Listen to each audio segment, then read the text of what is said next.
शींहं हिकिड़े ॾींहुं झंग में शिकार कयो। इतफ़ाक़ सां उते लूमड़ी बि अची वई ऐं गिदड़ बि अची वियो।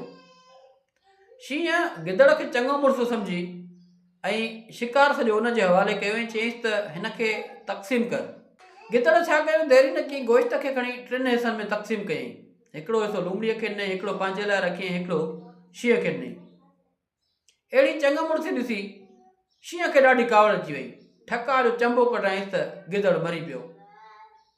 उनखां पोइ शींहं साॻियो गोश्त लूमड़ीअ जे हवाले कयो ऐं चयईंसि त हाणे तूं गोश्त तक़सीम कर। लूमड़ी सियाणी हुई।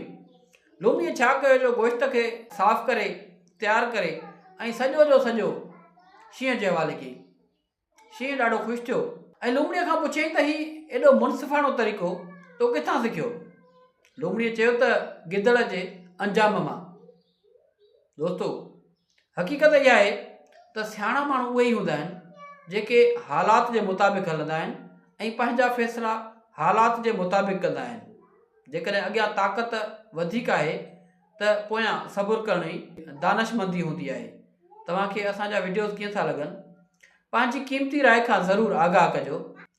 कमेंट ज़रूरु कजो जीअं असां पंहिंजो कमु जारी रखी सघूं।